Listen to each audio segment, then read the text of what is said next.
guys, welcome back to my channel. My name is Serena. For those of you that are new here, Happy New Year, Happy 2019. I feel like I haven't seen you guys in a long time. Things have been pretty busy over the holidays, you know, with family and traveling and all that good stuff. But the year has started. I am sitting down in front of my camera. I am getting back in the swing of things, you know, going back to work and trying to shake that holiday funk off, or not really funk, just, you know, being lazy, but, you know, trying to swing back into the productive mode.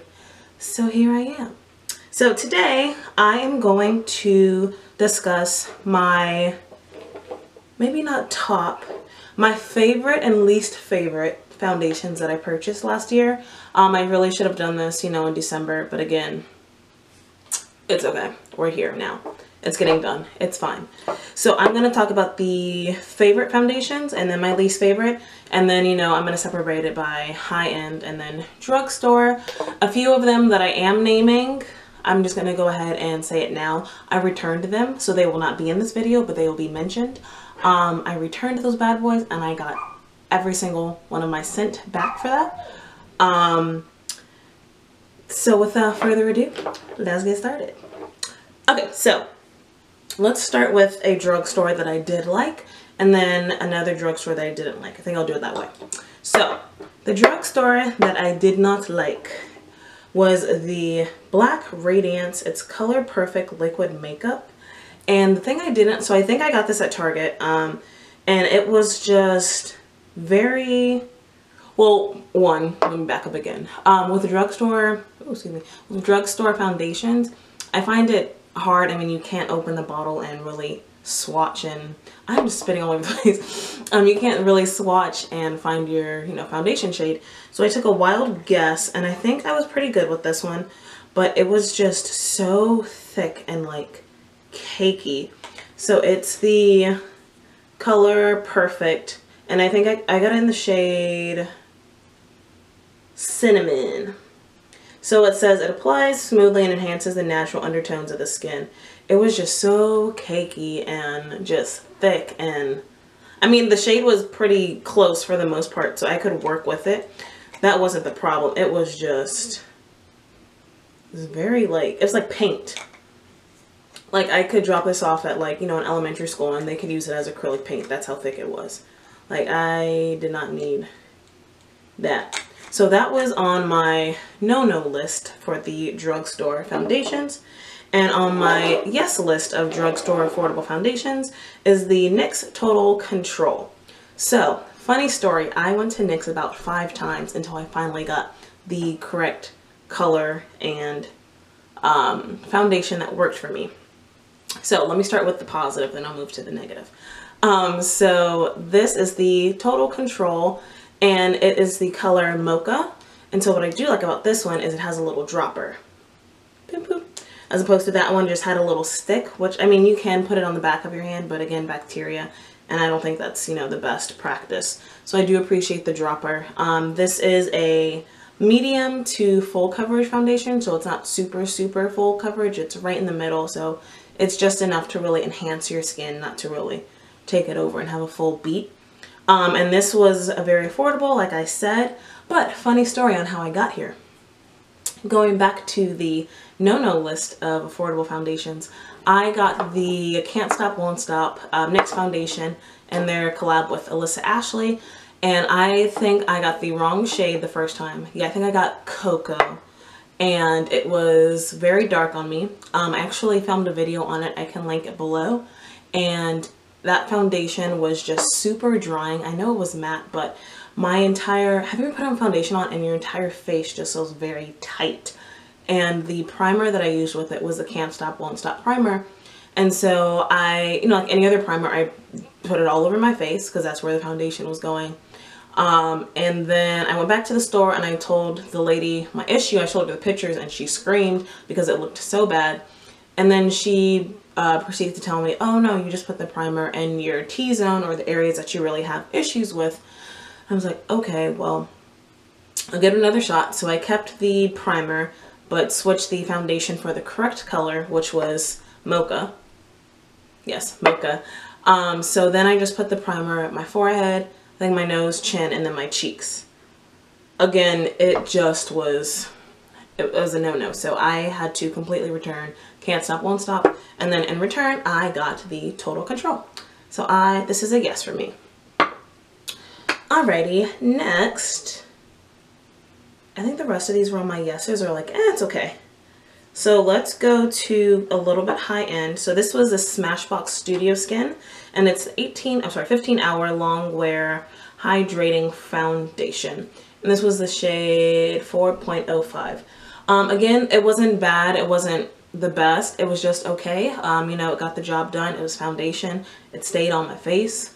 Smashbox is a little bit pricier, so I want to say this was like close to 50. And you know, it was okay. I got the job done. I don't hate it. If I run out of my other foundations, like this will be my backup. This is like my plan B or C. But you know, she's just here. I'm not mad at it. Let's see, where do I go next? Another one, okay, so let's do this. So ColourPop came out with foundation this year. I did not buy the stick one just because I'm not a huge stick foundation person. But the No Filter liquid foundation, this is a yes for me. You know, ColourPop is very affordable, and to come out with foundation, you know, concealer and setting powders, they're just, you know, really doing a lot this year. They've really stepped it up, or last year, 2018. So no, I really did enjoy the No Filter foundation.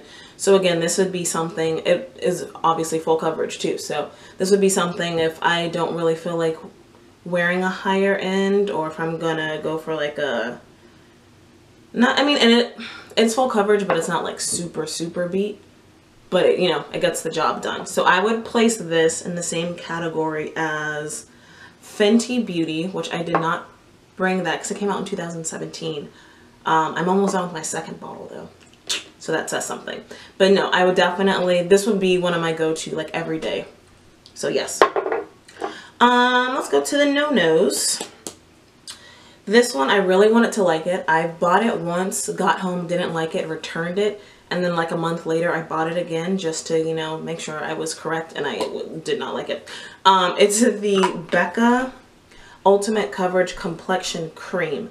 And so I should have known when they said cream that this was going to be very thick, like cake, like icing, like cream frosting, like cream cheese frosting. It was very thick. I did not like it. And the thing about Becca, they don't have a very good shade range. So it was like either this shade, I think there was a darker one after me, and then before this was like, trying to find something like light colored. It was like, I don't know if you imagine cardboard. It was really light. Maybe like, yeah, it was super light. So I was trying to see, because I had a guy shade match me first, and I was like, there's not a shade below this, and he was like, oh no, it's not, it won't fit you. And so I looked, and it was super light. So there was a missing shades, and you could probably fit maybe 2 or 3 shades in between the super light one and this one that is apparently my shade. And even when I put it on, I looked like it was super dark. And I mean, it was in the summertime too, but it was too dark. And this is the color Sienna. So between that no shade range, it being super dark, and it's like cakey, it's a no for me, dog. Now, last but not least, I have 2 tied for first place. If we want to do it like that. They're both in the higher end range. They're both very good brands though. So let's start with, what do I start with? Okay. This is the one that I wear the most. I've been wearing one like a lot lately. Okay, so I'll start with one that I've been wearing like a lot lately. Yes. So the Born This Way, this is the collab Too Faced with Jackie Aina. Shout out to Jackie. And I'm the shade Spiced Rum. So this is one of the shades that Jackie helped create with Too Faced, and she helped create, I want to say 9 new shades, somewhere around there. But their shade range completely expanded thanks to Auntie Jackie, and now everybody has a shade in the Too Faced Born This Way foundation, and it is full coverage. And along with that, I believe I got the concealer and the setting powder, the medium one, yes. So those three, that combination really works well together. And again, so I wouldn't wear this every day, just because I don't really want full coverage every single day. But if I know I'm going somewhere and I want to be beat, like beat, I will definitely wear this. Or if I know I'm like going somewhere and taking pictures, like even to brunch with friends, like, you know, girls like to take pictures. So this would definitely be on the top of my list. So it's either between the Born This Way foundation and runner up, tied for first place, NARS. And this is the, what is it, Radiant Longwear foundation. Yes, Natural Radiant Longwear foundation. And I'm the shade New Caledonia. I feel like I've talked about this 1,000 times already in previous videos. But this is just very light.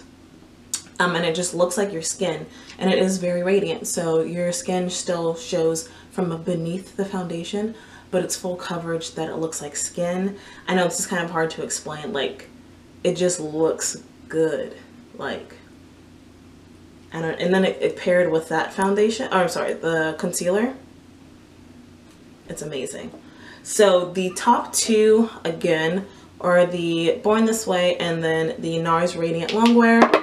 And then my okay was just Smashbox, and my yeses for the drugstore or affordable was NYX Total Control, and then the ColourPop No Filter Foundation, and then my no-nos were the Becca Ultimate Coverage Complexion Cream, the Black Radiance Color Perfect Liquid Makeup, and the, what else? Can't Stop, Won't Stop. Ooh, there was another foundation that I bought this year, and I also returned that. Last foundation that I did buy that is not in this video, I bought the YSL foundation. I think that was Longwear too, but that one was just very, it was kind of similar to the NARS foundation, but what it did was, it shifted. So in the daytime I wear glasses, like when I go to work. So throughout the day I could feel my glasses start to slide down, and I would take my glasses off, you know, just to push them back up. But around the rim of the glasses and then the bridge part where my nose would, it was covered in foundation. And I've never had that issue with any other foundation. So for the price that I paid, I just had to return that foundation. It did smell good, but I just had to return it, had to, you know, just give it back. So that covers my 2018 foundations that I've purchased review. I hope you guys enjoyed that. If you have purchased any of these foundations, let me know how that worked out for you, and I'll see you guys next video. Bye.